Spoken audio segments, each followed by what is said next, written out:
Now, its endurance in harsh deserts mirrors the believer's call to preserve through spiritual trials with God's sustaining grace.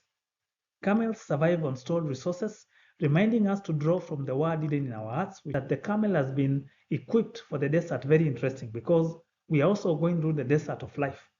I mean, it's very interesting that before, when they went from Egypt to Canaan, Canaan was a land flowing with milk and honey. Egypt, we are told, was a land of bondage. I am the Lord who took you from the land of bondage, the land of Egypt. It was a land of darkness. But before they reached Canaan, they had to go through the wilderness, because that was where the perfection of their character had to take place. That was where they were taught to trust in the Lord. That was where they received the commandments of the Lord. That was where they were able to behold the Lord in His beauty, to be introduced into the holiness and the holy character and the manifestation of the Lord in the wilderness experience.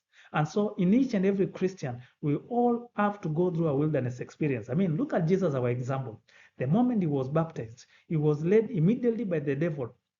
Sorry, he was led immediately by the Spirit into the wilderness to be tempted of the devil. You can read that in Matthew chapter 4 from verse 1. And when he was there in the wilderness, he was there for 40 days and 40 nights, having fasting without eating.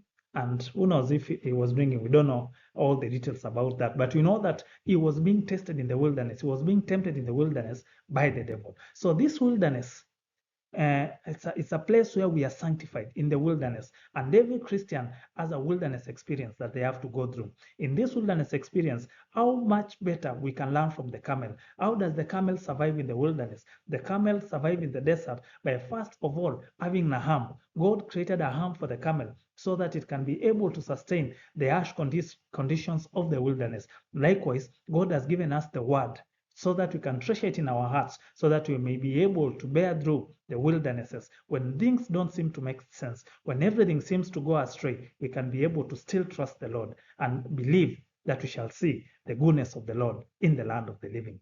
Again, the other thing, we find that even against the sandstorms, the Lord has given the camel big eyelashes to be able to prevent dust from entering the eyes, but he has also given it a nostrils which can close to prevent what? To prevent sandstorms from entering into the eye. So it's made for endurance. And so likewise, God will equip us with what the necessary help that we need every time we are tempted. Every time we are tempted. Look at what the Bible tells us. Just like he has equipped the camel with nostrils, which only close when the dust wind is doing what? When the dust wind is moving. So the Lord has given us the ability to be able to withstand all temptations. All temptations. 1 Corinthians chapter 10. 1 Corinthians chapter 10, verse 13. 1 Corinthians chapter 10, verse 13. The Bible reads, "There has no temptation taken you, but such as is common to man. But God is faithful, who will not suffer you to be tempted above that you are able, but will with the temptation also make a way of escape, that you may be able to bear it." This is the promise of the Lord, and the Lord does not lie. Even in the temptation, even in the hardship, even when the sandstorm seems to come to blind us and to bury us alive in the deserts, the Lord will give us the nostrils to be able to prevent the storm, the sun from getting into our nostrils. The Lord will give us the eyelashes to prevent the sun from blinding us. In other words, the Lord will provide a way of escape only if we trust in Him. Amen.